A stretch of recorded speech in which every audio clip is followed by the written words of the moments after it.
aqui no nosso estúdio, a gente recebe a doutora Keula. Ela é endocrinologista. Obrigada, doutora, pela sua presença aqui com a gente. Bom Eu que agradeço. dia, viu? Seja bem-vinda. E aqui a gente recebe Rosana Neres. Você aí que acompanha o Fala Espírito Santo já está acostumada a ver a Rosana aqui com a gente no nosso Espaço Gourmet. Hoje ela está aqui participando, né, do nosso bate-papo, porque ela admite, né, que já fez o uso de caneta emagrecedora, né, Rô? Bom dia. Bom dia, com certeza eu utilizo. Se for para me ajudar, eu utilizo sim. E quem também admite é a Patrícia Silva, que também vai participar com a gente desse bate-papo. Bom dia, seja bem-vinda, viu, Bom Patrícia? dia. Bom dia. Doutora, vou começar com você. Claro. É assustador isso que a gente viu, né? Esse mercado, a forma que as pessoas estão comercializando e o pior, da maneira que quem vai utilizar esse produto, ela parece que não se preocupa, né? Não, é bastante assustador, né? Não só para quem compra, mas para quem vende, né? Porque, na verdade, é um mercado que não para. E a gente tem visto, assim, ele estava falando ali sobre mostrando as canetas de Ozempic, a gente teve agora, muito recentemente, alguns pacientes que faleceram com o uso de canetas de Ozempic falsificada, que, na verdade, vieram de canetas de insulina. As pessoas pegaram canetas de insulina, trocaram a labelzinho, trocaram a etiqueta para Ozempic, colocaram um líquido falso e alguns pacientes chegaram a óbito por hipoglicemia pelos restos de insulina que estavam contidos na caneta. Olha o então a gente tem que tomar risco. muito cuidado com isso, né? Mas sem e aí, dúvida como é que a nenhuma. gente sabe, doutora, se é uma caneta que realmente tem aquele produto que foi fabricado para aquilo? Como é que a gente verifica? Então, o certo é o paciente comprar na fonte certa. Então, ele tem que comprar nas farmácias licenciadas para venda. Né? A gente tem inúmeras farmácias. Não pode comprar num camelô, não pode comprar na internet, até porque é um medicamento extremamente sensível, ele é muito lábil à temperatura. Então, a variação de temperatura pode estragar a própria medicação e ele, às vezes, era até o medicamento correto, mas que vai deixar de agir porque ele esquentou, por exemplo, porque ele não estava na temperatura adequada. Então, tem que comprar dentro da farmácia. Tem gente atravessando essas canetas, por exemplo, dos Estados Unidos para cá, trazendo para o Brasil. Também não tá certo. E aí você acaba acreditando, porque é um primo meu que viajou. Né? Então, até esse cuidado também tem que ter. Aqui no Espírito Santo mesmo a gente foi pego pela Polícia Federal algumas canetas que vieram dentro de jaquetas, aquelas jaquetas para frio, bem aquecidas mesmo. Tinham 32 canetas dentro de uma jaqueta dessa. Eu até recebi o telefonema na época e falei, olha, isso aí é lixo puro, porque não tem a mínima condição. A caneta não pode esquentar. Então, a gente não pode ser feito contrabando, a gente não pode dar vazão para isso. Então, a gente tem que comprar com a receita médica, de forma adequada, na farmácia, no lugar certo. E usar de forma correta. Porque quando a gente está usando o medicamento que vem do lugar certo, que vem da indústria que produz, a gente está respaldado em relação a todos os eventos adversos, por exemplo, porque existem estudos feitos para isso. Agora, quando a gente usa assim, a gente não sabe o que o paciente está usando. Né? E aí você coloca a vida do paciente em risco de muitas coisas, né? Não só desse que eu acabei de comentar, mas, por exemplo, a gente já teve algumas evidências de pancreatites graves, porque não era o medicamento correto e as doses eram muito mais altas do que deveria ter, uma concentração inadequada. Então, assim, a gente teve, às vezes, eventos adversos mesmo gastrointestinais mais intensos, porque a dose também era mais alta do que deveria, não respeitou a forma correta da prescrição. Então, a gente tem que tomar muito cuidado. Assim. Vocês que já admitem, né, ter usado, ainda fazem o uso, isso assusta vocês? Vocês usariam? Olha, Beta, eu... Usariam, o que eu quero dizer é essa que a gente viu da reportagem, Não, essa aí não, essa não, né? Com certeza. Mas o que acontece? Eu sou bariátrica e eu estou no período do reganho. Então, eu busco aquilo que vai tentar me ajudar. Eu não vou comprar ali na esquina. Eu vou procurar comprar na farmácia, né? E eu também por indicação médica. E com você, Patrícia? Exatamente, eu busco o melhor para mim. Jamais vou comprar assim na esquina com qualquer pessoa. Essa história, igual a gente viu ali, alguém oferecendo, às vezes a gente acaba, ok, na esquina, no mercado ali, não. Mas essa história também de, tem um primo, conheço uma pessoa que viajou e trouxe, né? A gente sabe de todos os riscos, mas ainda assim tem pessoas que arriscam. Né? Muito. Isso é mais comum do que a gente pensa, doutora? É bem mais comum do que vocês pensam. A gente vê isso muito em consultório, às vezes os pacientes levam, mostram uma foto de que foi oferecido, alguém que atravessa a fronteira, por exemplo, do Paraguai e traz para eles, ou um conhecido, uma coisa assim. Isso é muito arriscado, assim, é muito perigoso. O legal é se os pacientes fossem todos assim, né? Vão ao médico, tem a prescrição, faz uso de forma correta, mas não é isso que a gente vê toda hora. E, na verdade, o Brasil foi o país que, por exemplo, em relação ao Mondiaro, o Brasil foi o país que despontou na frente de todos os demais em relação à venda. Acabou o consumo de 3 meses em 15 dias, deixando a população que realmente precisa até sem a medicação, para você ter uma ideia. Então, assim, é muito absurdo o que a gente vê. Assim. A verdade é de todos os lados, né? E são muitas ofertas de falsificações, não só de canetas, né? Outro dia mesmo eu recebi no meu celular, no meu WhatsApp, um Mondiário em gotas. 12 gotinhas para resolver a sua vida por completo e absoluto. Monja Fit. Meu Deus, o que é isso? Assim, como pode isso, né? E tem gente que cai, né? Sim, tem sem gente dúvida, que acredita. porque o paciente, na verdade, ele assim, é difícil, porque ele é a vítima dessa situação, mas assim, tem tanta informação também disponível ao mesmo tempo, né? Eu sempre falo com meus pacientes, ele não tem a obrigação de saber, né? Mas o paciente tem que ser um pouco mais crítico também, né? Entender de onde que ele vai comprar, aquilo vale a pena, estou com dúvida, pergunta para o seu médico, conversa com ele, o médico está ali disposto a te ajudar. Né? A gente entende hoje a obesidade como doença crônica, então a gente tem que busca o cuidado, que eu tenho certeza que esse paciente vai ter o cuidado. Assim. Rosana, é interessante que você falou assim, né, eu sou bariátrica, e ainda assim, o que te fez fazer o uso, no seu caso, foi Ozempic? Ozempic.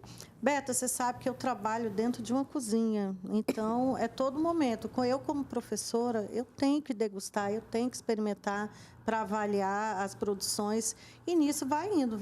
Chega no final do dia, eu dou aula o dia inteiro, chega no final do dia, eu não estou nem respirando de tanto que eu comi. E isso acaba fazendo mal, né? No final, o meu reganho está muito além do que é permitido. Então, eu estou totalmente sem tempo para atividade física, porque a bariátrica, ela só é uma ponte. Ela não vai me deixar magra para o resto da vida, ela me ajudou. Mas eu tenho que ter a disciplina da atividade física que eu não estou tendo. E você gostou do resultado da Ozempic? O que aconteceu? Depois que eu comecei a aplicar a caneta, a doutora até me falou aqui que a genética grita mais alto, né? A minha alopécia, ela gritou. Então, eu fiquei praticamente sem cabelo. Você me acompanha aqui e você vê a minha luta.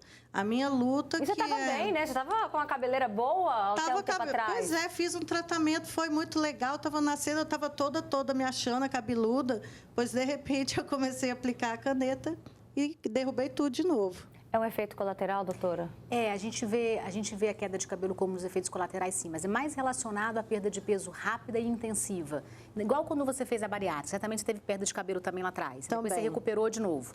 Aí agora faz o reganho, que é muito comum, tá? Só para te tranquilizar, assim, o reganho no pós-bariátrica é comum, mas assim, para a gente evitar, o mais importante é tentar manter o estilo de vida, que eu super te incentivo. A achar esse tempinho aí, mas é um dos efeitos colaterais, sim. Você começou a usar a caneta, voltou a fazer a perda de peso e aí, às vezes, a gente dá um start e acaba tendo a queda de cabelo de novo. Mas como a gente estava falando sobre a genética, você comentou que na sua família tem muito isso. Então, provavelmente, você desencadeou uma alopécia, que a gente chama de alopécia androgenética, e aí não foi a culpa da caneta em si. A gente tem isso como efeito pela perda de peso intensa, mas não que ela cause uma perda de cabelo, entendeu? É mais pela perda de peso intensiva que pode gerar aí. A absorção também dos nutrientes, que é mais difícil. Pela bariátrica, né? Né? Também, você chegou a eliminar quantos quilos com o uso da Ozempic? 6 quilos. E é o que você queria ou pretende continuar? Eu sempre quero muito, eu quero tudo. Mas aí você interrompeu por conta desse efeito colateral ou continua? Não, eu continuo no tratamento, continuo. Perfeito.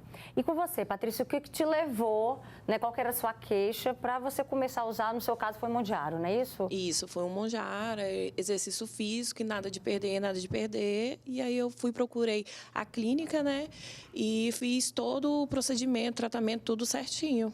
E conseguiu emagrecer quantos quilos? 10 quilos. Pretende continuar? Parou? Como é que tá o seu ritmo aí? Pretendo, né? Porque eu não cheguei no meu objetivo que eu quero. Quantos quilos você quer? 67.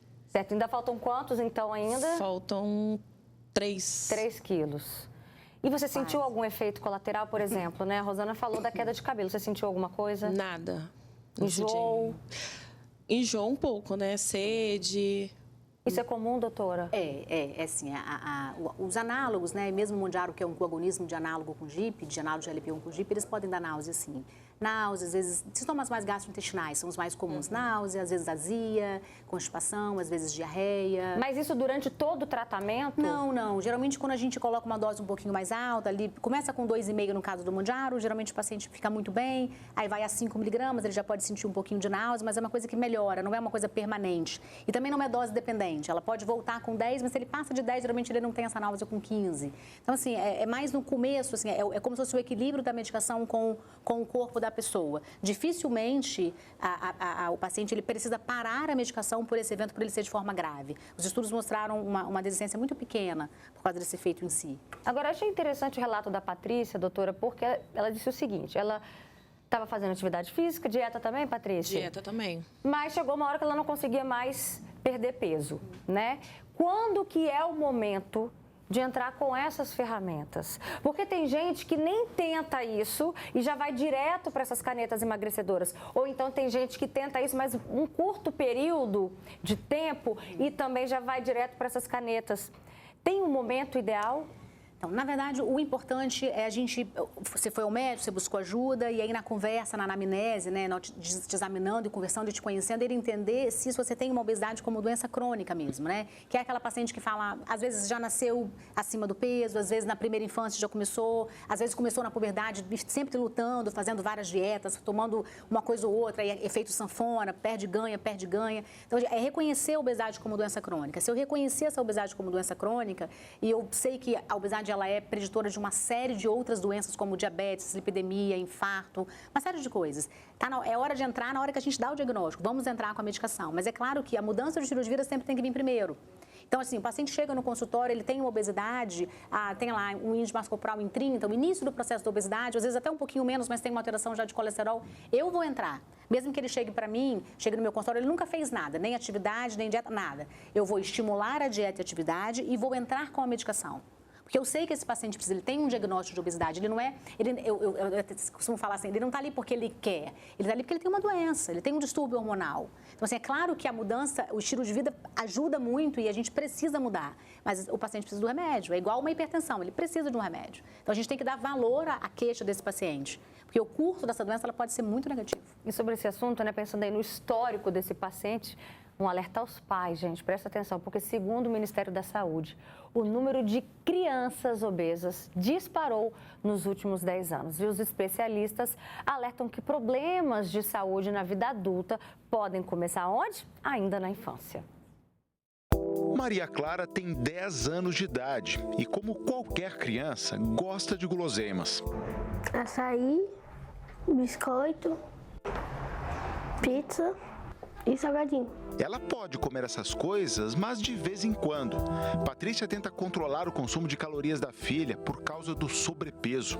A gente procura regrar. Aí a comida na escola também é balanceada, é arroz, feijão, verdura, legumes, carne, enfim. Mas a gente tenta fazer o possível. Mas se tratando de criança, é bem complicado.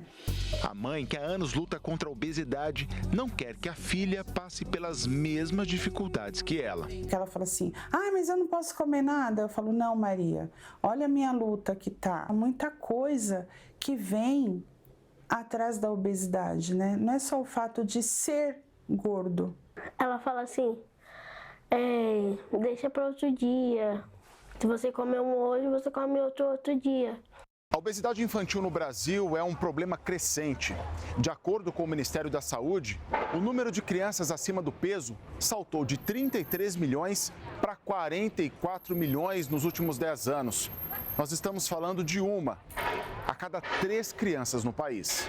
O médico nutrólogo explica que o ganho de peso crescente entre as crianças tem 2 fatores importantes.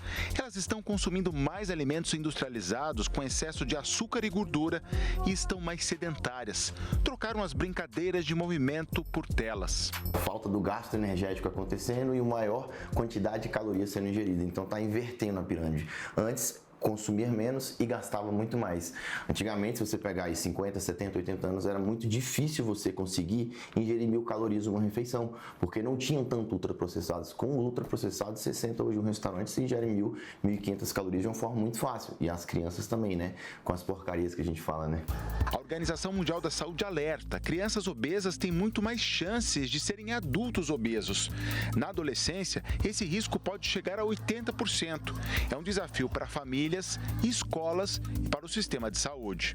Mais do que nunca, a gente sabe que agora é hora de intervir nessa fase infantil, tanto na mudança dos hábitos de vida, observar se essa obesidade tem algum fator genético mesmo envolvido, porque a gente tem a genética e tem a epigenética, que são duas coisas totalmente diferentes, que as duas vão colaborar para a criança desenvolver a obesidade. E ela ainda pode ter as duas juntas, que vai colaborar ainda mais. Além da saúde física, também existe uma preocupação com bullying na escola. Maria Clara fica chateada com os xingamentos de colegas. A pessoa, tipo assim, a pessoa fala com uma fala que parece que é profunda. E fala o que pra você? Já me chamaram de baleia e vaca.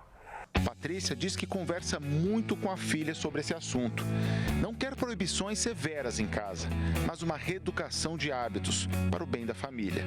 É o problema de saúde, aí vem o diabetes, colesterol, e tudo vai se acarretando, né? Uma coisa vai puxando a outra. Você tem que aprender a se controlar. É difícil? É difícil, mas também não é impossível. E acredite se quiser, eu já ouvi histórias de adolescentes querendo usar caneta. É verdade, doutora? Essa história já chegou no seu ouvido? É verdade, mas assim, a gente tem estudos também já em adolescentes acima de 12 anos de idade. Mas pode? Pode. Assim, a gente tem, por exemplo, a liraglutida, que foi a primeira molécula que veio para a obesidade, ela foi estudada e ela é liberada acima de 12 anos de idade. A gente tem a semaglutida do mesmo jeito. E a tirzepatida, que é o moderno, ela está em estudos, alguns estudos já estão acontecendo, alguns já até terminaram. Então, assim, a gente...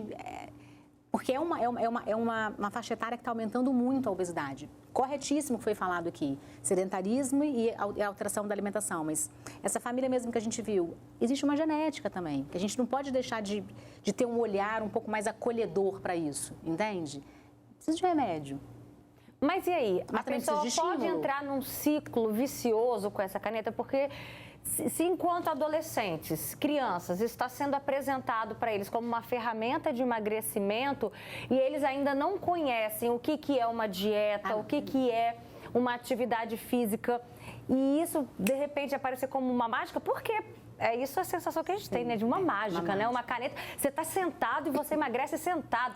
Você até contraria o princípio básico do emagrecimento, que é a atividade física, né? Acho que o mais importante, assim, o recado maior é: os pais precisam estimular seus filhos a não só a curtir o alimento saudável, né? Eu estava comentando antes, assim, a gente não pode fazer a festa com brigadeiro, a gente tem que fazer a festa com legume, com a verdura, botar a criança para participar, para domingo, vamos fazer o almoço todo mundo junto. A criança tem que participar, ela tem que ver beleza nas cores, nos alimentos, ela tem que participar. E a gente tem que estimular a atividade física, né? A gente tem que ser exemplo também, né? E tem que estimular, tem que levar para... vamos subir o Morro do Moreno, vamos andar de bicicleta todo mundo, vamos correr na praia. A gente tem que incentivar primeiro as primeiras coisas. Não de cara aí usar a caneta, de jeito nenhum. A gente tem que mudar o estilo de vida, tem que valorizar. Tipo assim, moro num prédio, vamos subir de escada? Vamos combinar? Você e mamãe, vamos de escada? Em vez de pegar o elevador, a gente tem que fazer coisas para estimular a criança. Agora, e depois, é importante, doutora, a gente reforçar aqui que a gente percebeu ali, a gente viu na reportagem, a gente está falando de adolescentes obesos, né? Não é um adolescente que tem que emagrecer 2, 3 quilos que seria indicado isso, né? Não, de jeito nenhum. De jeito nenhum, né? É um caso que realmente tem uma avaliação médica. Tem que ter uma avaliação médica. Por isso que é tão importante essa avaliação do médico especialista. O médico vai saber dizer, a gente vai mudar o estilo de vida, mas a gente precisa do remédio aqui. Porque se eu deixar isso daqui, às vezes prorrogar um tratamento, ela vai sair de uma adolescência para uma juventude obesa. E vocês viram ali, existe o bullying, a gente está diante de um mundo que vive o bullying o tempo todo. Então, o que essa criança vai carregar ao longo desses anos? De escuta não desejada. Isso vai acontecer, então a gente tem que intervir. Por isso que o especialista é tão importante na vida de todo mundo, né? De nós, para o que a gente busca, do adolescente, da criança, a gente precisa do médico, desse olhar. Vocês foram crianças, adolescentes obesas? Eu sim. Você foi? Eu fui. Eu Você não. foi, Patrícia? Não? Então, a propriedade de fala da Rosana Neres, né? Pensando aí nessa possibilidade, Rosana, o que você viveu?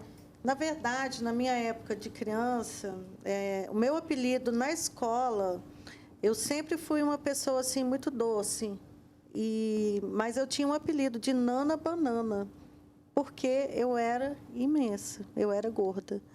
Então, todo mundo falava, gordinha, é bonita, mas é gorda, é bonita, mas é gorda. Entrei na adolescência gordinha também. E depois eu tive um estágio na minha vida em que eu fui um pouco mais magra, mas sempre fui cheia. Aí depois eu casei, já veio 25, 30 quilos em cima de mim, e daí eu não consegui mais. Eu vivi sempre muito obesa, sempre. Eu cheguei a 105 quilos.